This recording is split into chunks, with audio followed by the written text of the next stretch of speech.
This review has been made possible by Toyota of Naperville. As you know, Toyota has tons of brand new Toyotas available for purchase, but did you know that they also have a remarkable selection of used cars? Head on over to toyotaofnaperville.com and look through hundreds of used cars for sale right now. Alright, what's up guys? My name is Zach and today I am driving a 2010 Hummer H3t Luxury. Up front is a 3.7 liter inline 5 and down below is a 4-speed automatic transmission. Now I am super excited to be driving this here H3t because I have never reviewed a Hummer before. It's one of the dead GM brands that I just haven't gotten around to being able to film. And here in 2021, it has been announced that the Hummer name will be returning as an electric truck, of which I actually saw in person on Mount Evans in Colorado doing some altitude testing. So I'm super excited to see those hit the road. But as excited as I am about the new Hummer, let's take a look at one of the last Hummers ever made. And I'm excited to be driving specifically this H3t because so few of them were made. In 2009, when Hummer was closed down, they made 4,736 H3ts. But here in 2010, as Hummer was dwindling off the rest of its parts and trying to save any money they could, they only made 945 H3ts for 2010. So this is one of 945, which is pretty special and pretty rare. Before we get on with the rest of the video, if you are looking to help out the channel, there are a couple links in the description below from our awesome sponsors. One of which is Cash for Cars if you're looking to sell your used car. One is from Fixed, a Bluetooth OBD2 sensor to help diagnose your vehicle, and another from Conplates. Conplates is a suction cup license plate mount for your vehicle in case you don't want to drill into your front bumper. Each purchase or quote goes towards helping the channel, and it's greatly appreciated, so let's get on with the video. So let's get back to that 3.7 liter inline 5 under the hood. Well, inline 5 is a weird engine configuration. Most auto manufacturers will do an inline 6 or an inline 4 or something of the nature. This is also the same engine that came in the Chevy Colorado, the GMC Canyon, and the Isuzu i370. It makes 239 horsepower and 241 foot-pounds of torque, so it's not really a powerhouse. But it's definitely interesting and unique, as with the rest of this vehicle. Like I said, paired to it is a 4-speed automatic transmission. This is just whatever GM could slap on at the time. It's fine. It's shifting. It's holding on to gears a little bit because it is a 4-speed. It doesn't have a whole lot of real estate to give up. But at the end of the day, it's fine. It doesn't bother me too much. What does sort of bother me is the 4-wheel drive. Now, the H3t has all-time 4-wheel drive, meaning it's always in 4-wheel drive. It's in 4 high right now, and we'll talk about how it's selected a little bit later, but it just feels weird. It has really knobby tires, and the 4-wheel drive at low speeds doesn't really feel happy. Most trucks are in 2-wheel drive and then you put it into 4-wheel drive when you need it, but because this is all-time 4-wheel drive, it sort of feels like you're driving off-road all the time. Just sort of unique. But with the drivetrain out of the way, let's talk about the interior. Well, in front of me, I have 4 gauges. On the left is my tachometer, in the center is my fuel and coolant temperature, and on the right is my speedometer. These gauges look a lot like newer Jeep Wrangler gauges, or really the Jeep Gladiator gauges, if you want to do a off-road truck to off-road truck comparison.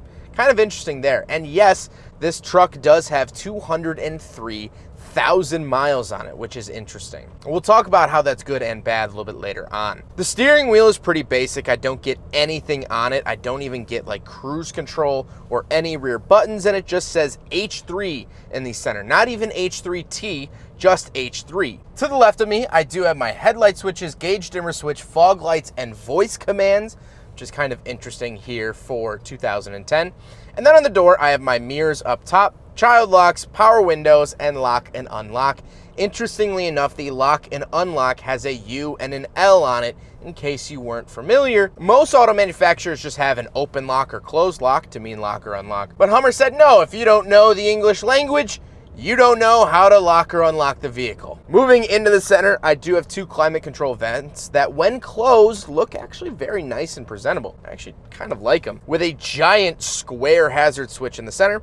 And then we have my 4-wheel drive options. Like I said, this is push button 4-wheel drive, so it's in 4 high right now, and that's always illuminated, but I could lock it into 4 high or lock it into 4 low if that's what I desire. I'm not a huge fan of these push buttons, and the reason for that is that it's just not satisfying to clunk it into gear like the old shift levers in older trucks were. And if I know anything about GM or really any American car from this era, buttons tend to stop working. In my 2007 Pontiac G6 I used to have, I think half the buttons didn't work by the time I got rid of that car. So it's not really confidence inspiring to have push buttons on a GM product. Moving down to the center screen, this is an aftermarket radio, so it's since been changed out. And then we have the climate controls. The climate controls are fine. I like the big knobs on them. I really like the feel of it. I think that they feel solid, they click into place, and overall, no complaints there. Then I do have 2 12-volt outlets and a USB. However, the USB is for the aftermarket radio. It's not a factory USB. I do have these 2 dead switches, which is a little sad to see, given the fact that this is a luxury trim of the H3t. Still having dead switches, a little bit annoying. Then I have a little cubby and the shifter itself. The shifter looks like pretty much every other GM shifter from this era. It does have some nice perforated leather on top, and honestly, for 203,000 miles, this has held up really well. Okay, so then down below we do have these cup holders. Big friggin' bottle test. If you jam it in, yeah, but then you can also remove this. GM is really good about giving you these like flimsy little things, and then it actually will fit. So I'll give the H3t a pass. You do have to remove the rubber, but it's fine. We'll give it a pass. We'll give it a pass. One thing about the interior are these windows. They're tiny. That's where you really notice that Hummer has its roots in military purposes, because these are tiny little bulletproof windows, except they're not bulletproof at all. So they're just tiny. You don't even get that benefit. I feel like I'm riding in a tank. The windshield is almost at 90 degrees. Driving this, it definitely feels like a Jeep or other military application vehicle. Hummer can't get away from that. Then I get a little center console, and we'll talk about the seats. The seats are power, unless you're leaning it forward or back. Then it's manual, kind of interesting. And they are heated. Now, the heated seat switch is actually on the side of the seats. I didn't even know it had heated seats until I really started to look around for it. And that's kind of annoying, because like I said up on the dash, there was 2 dead switches. A very easily noticeable location, a fine location. I would say a great location to put heated seats, but Hummer said, no, let's hide it on the side. Kind of annoying. You don't really know what you're doing unless you've driven this car a lot. But speaking of seats, we do have back seats, so let's go do a back seat review. All right, so we're in the back of the 2010 Hummer H3t Luxury, and honestly, space back here isn't terrible. My head is hitting the ceiling a little bit.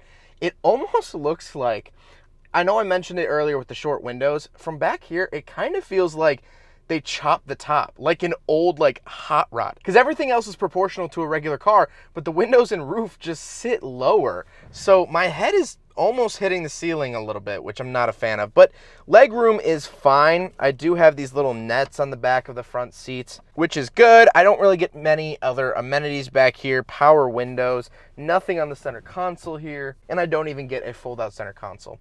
So unfortunately, not too many amenities back here.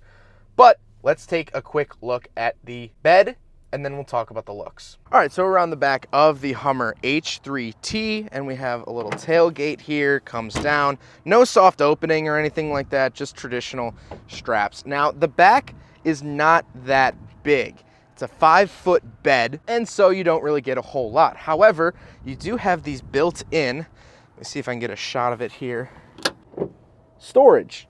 There's actually some storage here in the side. Now, not a whole lot of storage, but you can put some stuff in there for sure. Try to get a good shot of that. And this is all plasticky stuff. I can't imagine it's too helpful, but you do have some built-in storage on the side, and Hummer made a point of making sure everyone knew that. Now, that is a toolbox that is added. That is not a factory Hummer toolbox in the back. But overall, it's a fine bed.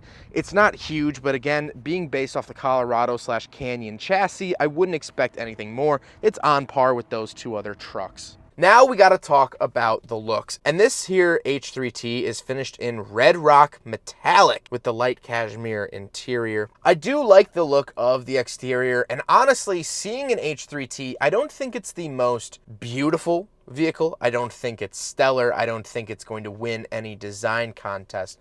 However, whenever I see one, it's very obvious that they're rare. You don't see these often, and so when I saw this on Toyota's lot, I said, well, I have to drive it. I just have to. It's so weird and quirky. And that's sort of my final thoughts here on the H3t. First of all, it's super cool to be driving something with a production number under 1,000. Which is really, really neat, special, and not a lot of people have had the opportunity to drive these. But let's talk about some of the upsides and downsides. Well, first of all, 203,000 miles means that this truck is no longer a spring chicken. For a GM product, 203,000 miles is about the equivalent of being a 75-year-old. Yeah, some people do make it further, but you're not going to be happy about it. But so far, honestly, all things considered, this thing has held up pretty decent. The seats are not too bad. The steering wheel's a little worn, but the shift knob isn't. The buttons all have their emblems still on them. I'm actually impressed. This is very un-GM to be holding up this well 203,000 miles later, especially considering that this was one of the last Hummers ever to roll off the assembly line. And so this being my first Hummer, it's a really interesting look because Hummer was kind of the staple of American access in the 2000s, especially with the H1 and the H2. Those things were huge. They didn't fit in parking spots. Every rapper had one. They only got 6 miles to the gallon, and they were just everything wrong with American vehicles at the time. And the H3 was actually a smaller chassis. This is built off the Colorado or Canyon chassis. And so this was slightly more fuel efficient, if you want to call it that, slightly more manageable, slightly more livable. But Hummer as a brand was very short-lived. They came onto the scene in the early 2000s, but then the H2 was actually a huge success. It was a civilianized version of the H1. Is more refined, if you want to call it that. And then the H3 was even more refined, more civilianized. I remember I had a 7th grade teacher that drove a silver one of these in the SUV version. But unlike other GM brands, like Saturn, like Geo, like Saab, I'm actually not sad that Hummer is gone. Because while driving this, a lot of the time I found myself thinking, oh, well, that's because it's a Hummer. There's some clunking. It's because it's a GM and because it's a Hummer. The windows are tiny because it's a Hummer. The 4-wheel drive feels weird because it's a Hummer. And so Hummer will go down as a 2000s brand that didn't make it out of the recession and is now being revived in the automotive electric wave. My final thoughts just then were kind of all over the place.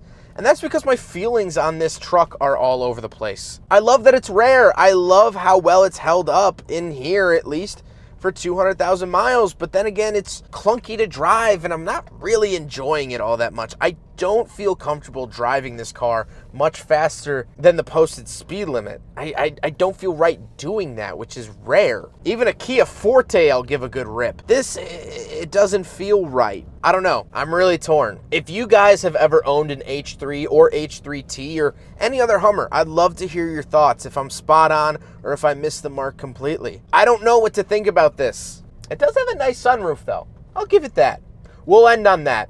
Huge thank you to Toyota of Naperville for letting me take out their H3t. This is one of their used cars on the lot. They have tons of interesting vehicles all the time. I've reviewed tons of their vehicles. I've been working with them for almost 3 years, and it's been an awesome experience. I can't recommend them enough. If you're looking for a new car, please go check out Toyota of Naperville. But I hope you guys enjoyed the video. Don't forget to rate the video, comment on the video, and subscribe if you really liked it. Take care, guys.